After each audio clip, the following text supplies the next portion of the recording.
Welcome to Driving the Lane with Randy Kryenbrink and Chuck Rowe. Now, Driving the Lane. Welcome to Driving the Lane. Randy Kryenbrink, Chuck Rowe, the show where we talk about mostly one thing and one thing only, and that is Panther basketball. Now it's important to remind you that was a very good Panther basketball. I tell you, I'm kind of excited, Chuck. This is a big week for us. You know what I mean? Huge win. We go in the top four. We're on a roll, right? Yeah, I'm excited. I'm pumped about the men's program is doing well right now as well. And we're playing tough teams. Like, we're winning against tough teams. It's not like bottom of the barrel type of thing. Like, we beat Drake, right? A couple games ago, and went on the road. Yeah, I mean, Southern Illinois, good team. I mean, yeah. So, anyways, I'm excited, Chuck. I'm pretty pumped. Looking forward to going to Arch Madness actually this year. Not that I look forward to it most years, but I'm just saying I'm looking forward to going to it. And well, anyways, same stuff as always. Excited to have you here. But whatever our points of view are, they may not be the points of view of our friends at you and I, though, as we always say, right? But you are a former player, correct? And I am going to Arch Madness, so absolutely, pretty official show, I would say. So, that'll be very cool. Now, joining us this week, though. Great show for our preview show for Arch Madness. We have Bowen, and Tytan Anderson with us. And as always, the financial architect's quote of the week. Let's get started. So, Randy, excited to have with us two of our favorite guys. Drum roll, please. Hey, Randy, we're getting ready for Arch Madness. Find that microphone and just beat that thing. Come on, they deserve it. I should. I just can't find it, Chuck. That's fine. Okay. Bowen and Tytan, thanks for joining us today. Yep, appreciate it. So, last three games, Drake, Valpo, Southern Illinois. You guys must be eating your Wheaties or something. What's clicking so well for you guys? Yeah, we've had some really good practices and kind of switched up a little bit with what we were doing in terms of our scouting and turning our practices into playing a little bit more. And over the last month or so, when we were messing some things up, it wasn't so much as the scout as it was, guarding the ball, keeping him out the paint, rebounding. It was all the pretty basic things that were hurting us. And so we kind of switched up how we practice and how we were playing, and really started when we played at Valpo, and then had a big win versus Bradley. And so kind of switched some things up and really have got it rolling. So definitely a good time to kind of have some good games and playing pretty well. And then obviously a big one recently at Southern. So definitely exciting. And we were all kind of aiming for that fourth seed, trying to avoid Thursday. So found a way to get it done. So that was kind of what we've been doing the past month or so. Well, during the past couple of weeks, one game that comes to mind for you, Tytan, is against Drake, leading rebounder from the conference there. For that particular game, he gets 4 rebounds. You get 18 rebounds, which is just crazy. When and how did that sink in for you? I mean, it sunk in while it was happening. I mean, it's just a great opportunity to go out and get the crowd involved and have a lot of energy and get the guys going. So it was just, that's when it really sunk in. It was just right after that game, just the feeling of how fun that was and how the crowd was engaged. I think part of this run, right? Part of this last season, end of the season run has been on the road as well, which has also been huge. And so, is the preparation different on the road than it is at home? Obviously, you're out of your own beds. You're flying somewhere. You're driving somewhere. You guys were able to hold it together really well, even going on the road, beating some great teams. Any differences between how you prepare for it, what you do for it? Yeah, I think on the road it's definitely a little bit different, especially when you're playing a later game. If it's a 7 o'clock game as opposed to a 1 o'clock game, you're just in the hotel a little while longer. So, I think that's definitely a factor that comes into play when you are playing on the road, and why it is so hard to get wins on the road is because, you're kind of out of your normal routine. You're not at class. You're missing, you're missing some stuff at home, and you're really just in the hotel all day, kind of laying around. And so I think it's important, to have a good routine in terms of that, trying to walk around outside a little bit, not just stay cooped up in your room the whole time. So I think, there is a little bit of difference when it comes to that. But yeah, that's why road games I think are so hard to come by, because yeah, not only are you on the road, but you're also adding the travel, also adding, being in the hotel all day, sleeping in a different bed. So I think, that's why it is important to try to get those wins, and that's why the Southern win was so big for us, because it was a little bit of a shorter trip, which was nice, but yeah, definitely something that is different in terms of your everyday routine. Right. Well, Bowen, I don't know what your routine was against Southern Illinois when you're in that hotel, but it worked because you had 19 points, which is the most you've had in a game in a while. What adjustments did you make for that game? Or maybe it was your routine at the hotel? Yeah, I mean, I've kind of been struggling as of late, and that's been, I think, frustrating. I think, as an individual, but then for your team, because you want to be playing your best basketball, and so just have stayed with my routine in terms of the shots that I'm getting, before practice, after practice, staying aggressive and just staying confident, because I think that's when I'm at my best, is when I'm confident, and playing aggressive. And so kind of just tried to be in attack mode. We all knew what was on the line. We all knew that it was going to be a really big game for us, and so yeah, kind of just stayed in attack mode, and just have been staying consistent with my pre-practice shooting, after practice shooting. Still doing all the same things that I would do, if I was playing my best. And so I think without that, then you don't have an opportunity to play a good game like you did. So yeah, just staying consistent with the routine, and doing the same things over and over. So, Titan, rebounding, right? You've always been a pretty good rebounder for us. Are there certain teams you look at on the scouting report and you go, yeah, definitely I'm going to have 18 boards in this game? Or does it just happen? Or what's the difference between when you get it and when you don't get it? I mean, there's not many teams that you really look at and you're just like, oh yeah, I'm gonna get a lot of rebounds this game. It's more of just, I don't know, the flow of the game. If we're knocking down our shots, obviously there aren't going to be as many opportunities to get those rebounds, and especially offensive rebounds. But yeah, I don't know. Some games you're just feeling it. You have a little bit more energy. The crowd's involved, and you just don't get as tired. And I think that's what it really comes down to. So most of the players we talked to this year, especially, really look forward to going down to Drake and playing at Drake. That's got to be a pretty cool atmosphere for you guys to go into, right? Oh yeah, Drake. They have great fans, and we also bring a crowd there. We also have great fans that travel. So I mean, when they're clashing like that, and it's a lot of energy in the room, then yeah. Well, your energy is a lot of fun because I was talking with Seth about this earlier, and we said, you and I, history-wise, there hasn't been a player since Seth Tuttle that has just kind of like brought that energy and almost like scream and yell after every single rebound and every single point. And Tytan has now become that man, and it seems like people feed off that energy. What does it feel like knowing that you're one of the emotional leaders for that team?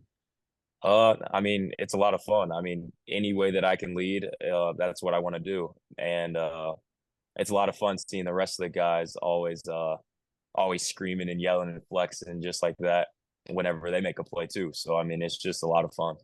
In other years in history, whether you guys were here or not, so just in history in general, there's always been like that one go-to guy. This year is kind of like everybody could have their moment any single game.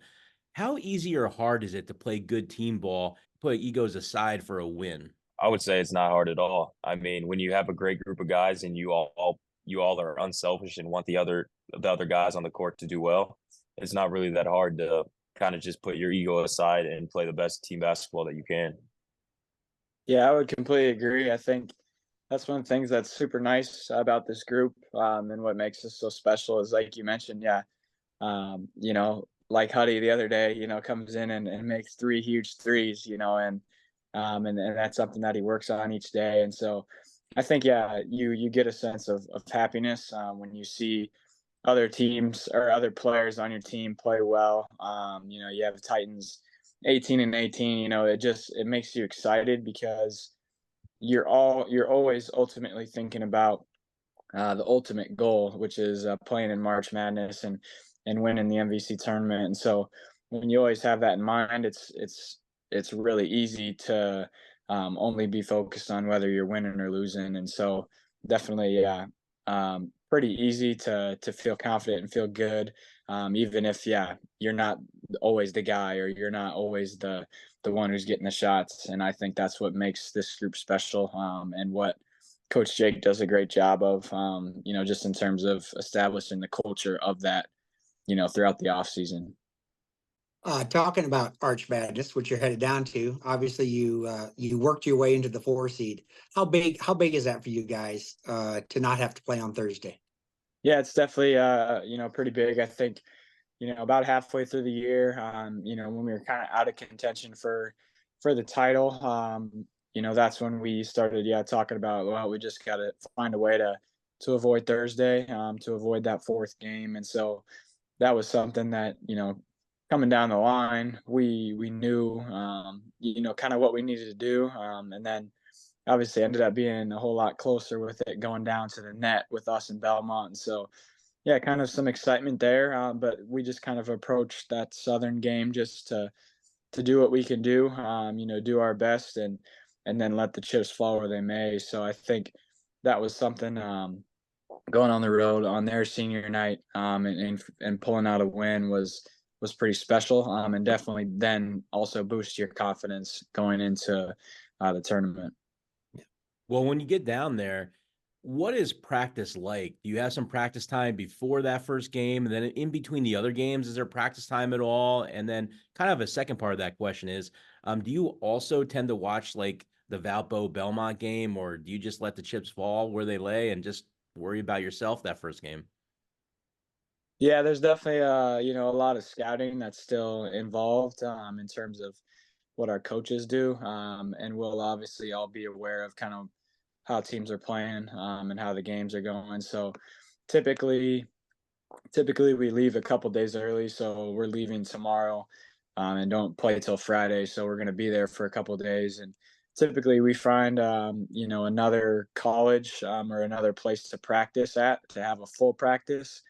And then I believe on Wednesday, so the day before the tournament actually begins, each team I think gets a hour time slot at the actual arena to do kind of a practice shoot around type of thing.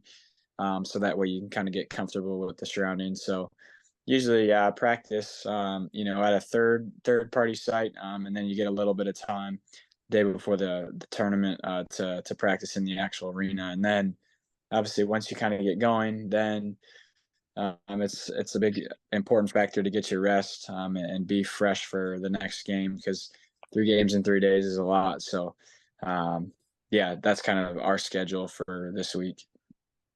You both have been down to St. Louis a few times now, which is great. Tell us about your favorite place to eat or hang out in St. Louis. I think it's pretty cool seeing the arch. I think the hotel itself that we stay at is pretty nice, and so it's definitely cool to be close to that area. But then I think my favorite part is just playing in that arena. I think it's a pretty cool place to play at. It's a lot bigger, and really feels like a tournament vibe. Yeah, I would say I'm not familiar with the food that we're eating at, or the places. I don't remember the names, but yeah, always good barbecue down there, no doubt. And then my favorite part is also playing in that arena, and just it's a new environment, and it's energetic for sure. Well, Randy said, like, you've been here for a couple years now. When you think of like nervousness and butterflies and getting amped up and all that kind of stuff, how do your feelings now when you walk into the arena? How are they different from when maybe you were a freshman for the first time? I would say they're still about the same. I mean, you're always going to get nervous for big games. If you don't, then I mean, that just shows that you don't really care.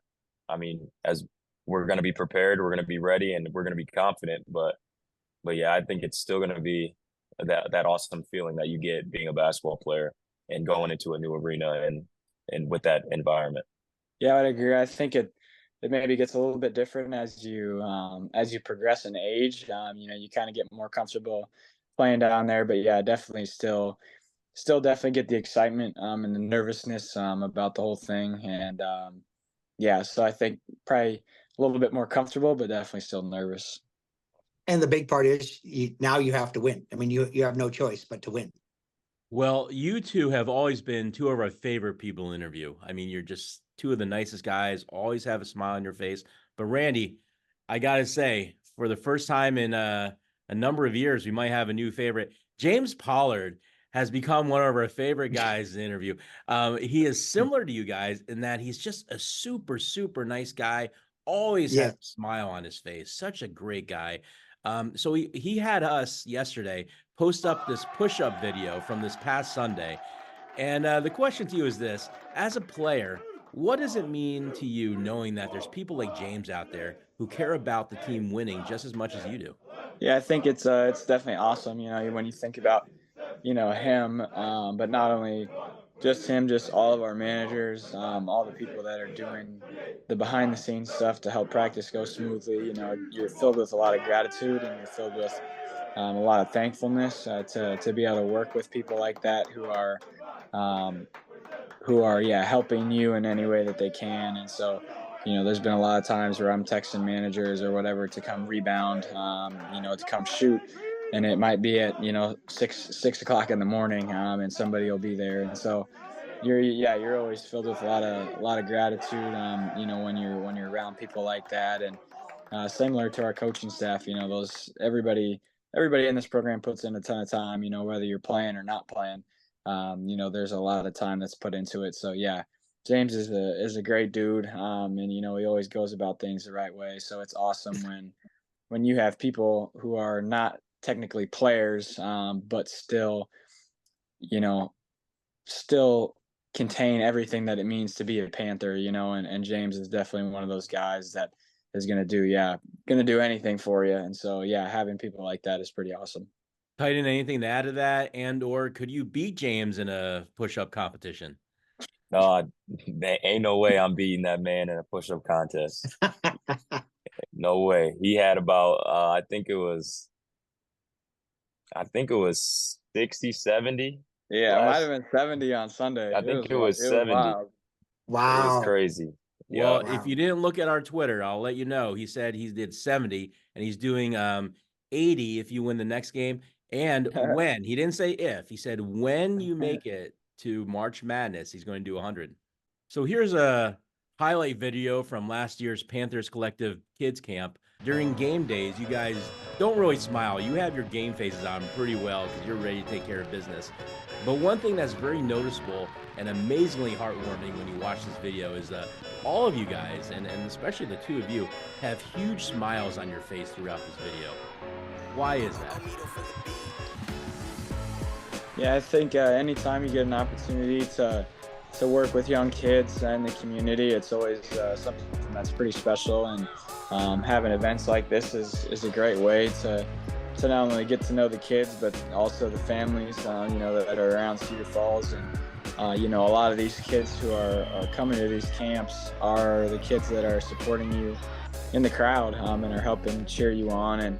And we know the importance, like Tytan mentioned earlier, of feeding off the energy of the crowd and being able to, you know, get excited and use the energy to help us win. And so I think, yeah, when you get an opportunity to work with kids, it's always, super fun, because those are kids that have supported you and are going to continue to support you. Yeah, I would also say that, like, when you're a basketball player and you're on the platform that we're on, life serves a bigger purpose, and you always want to impact the ones that are below you and looking up to you. And that's something that I really take pride in, and I know that Bo does as well. So it's just awesome interacting with the rest of the community.